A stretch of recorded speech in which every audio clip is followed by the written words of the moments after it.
everybody, I'm the MoeChicken, and welcome back to more Snowboard Kids 2. As you can see, we've got my boy Jam here again. Now, I didn't really talk very much about the various Snowboard kids, but Jam here is my favorite. He's like a Rastafarian kid, I think is what he's supposed to be. He's got like dreadlocks. This is Linda, kind of boarding around. She's the resident, not terribly friendly woman. She's kind of snobby, she's stuck up. Actually, I wanted to show y'all that this is like the hub area of the game, and a character will just kind of be walking around here anytime you show up. And sometimes there are little events. But when I first got back here from the menu screen, Linda was just here and being angry for no reason. Like, she was just walking around super angry.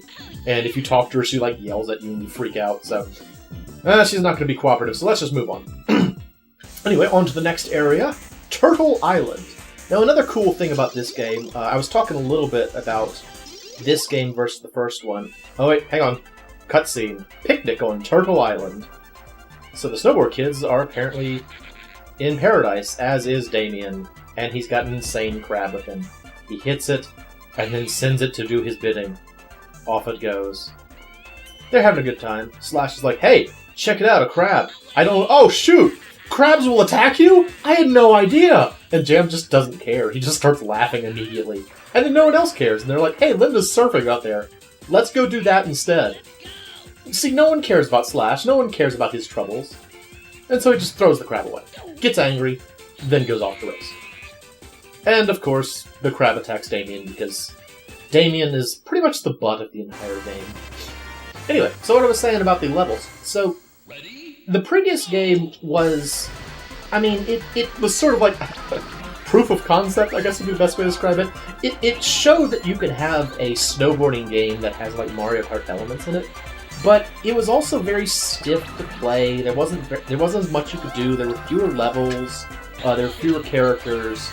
There weren't cutscenes. There was no real, I hesitate to say plot because there's not really a plot in this game either, but there was certainly less direction as to what was supposed to be going on. It was just sort of like, you go to this level, you go to this level, you go to this level. And so for this game, they added in, again, I hesitate to call it such, but plot elements, where there would be little cutscenes that were just supposed to be sort of nonsensical, basically just to show some of the antics that the Snowboard kids get up to, and to introduce the new character, Damien. The other new character is the girl with glasses you may have noticed. Her name is Wendy. And so for this game, they were introducing those two new characters. And they actually took away the previous game's hidden... Oh. I forgot. I should have talked about that, but yeah, the character is terrible. Anyway, so they added two new characters, Wendy, Damien, and then they took away... I think his name was Sinobin? I think was his name? He was basically a ninja. I think his name was probably supposed to be Shinobi, but they just called him Sinobin. So yeah, that was him. He got removed. Oh, can I get him? Let's see if I can get him. Now, one thing about this game is that, like, at the end, since it is, like a hill, obviously, I beat him. Sometimes you can beat someone to the lift. If you knock them down in front of it, you can kind of, like, snake in there. And, they just have to wait. Only one person can get on the lift at a time. So it's a great way to, like, you don't get much of an advantage. He's going to be right behind me. But, it's more of a moral victory. So I'm just glad that I did it. But yeah, so to sort of expand things a little bit, they added the cutscenes. They added, very different levels. Like, all the levels in the previous one were mostly snowy mountains. There was, like, I think 4 snowy mountains, a grassy mountain, an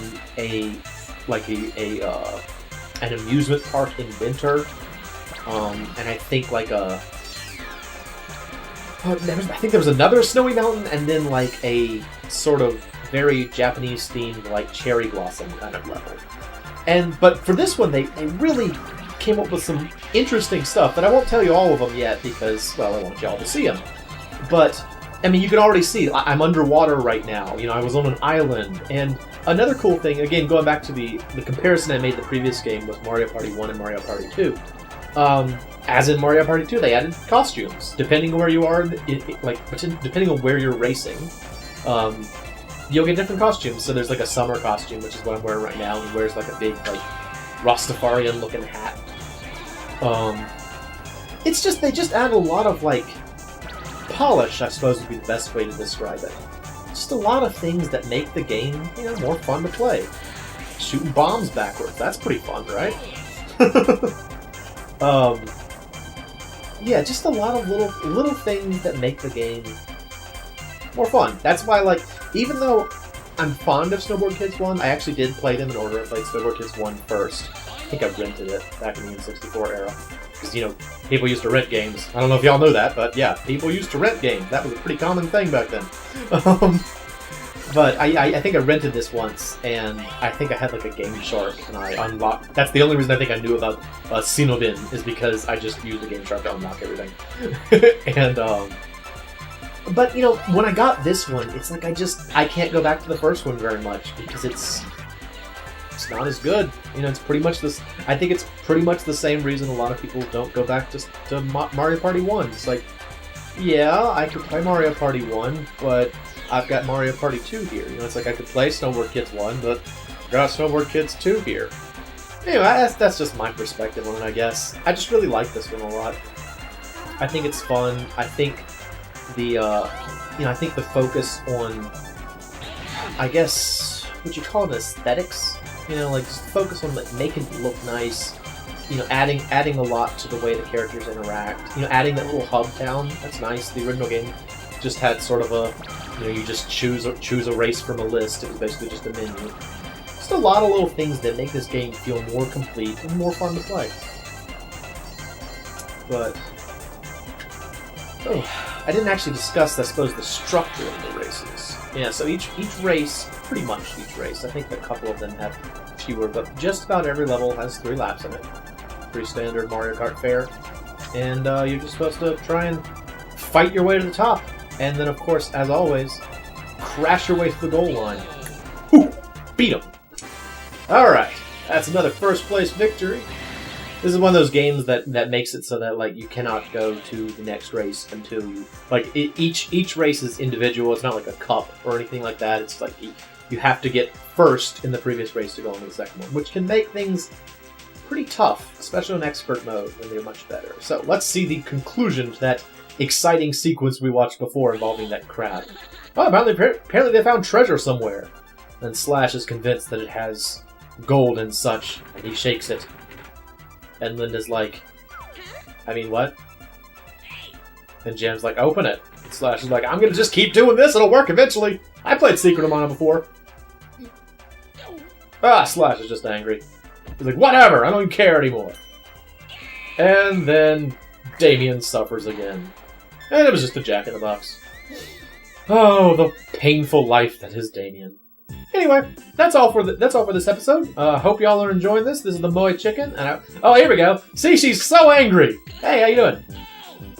Now listen. Okay, check out Slash's eyes. Hey. Oh my gosh! Look at his eyes. It's crazy. Grr. Ah! It's just funny to me. Anyway, I'm sorry. This is the MoeChicken signing off. Thanks for stopping by.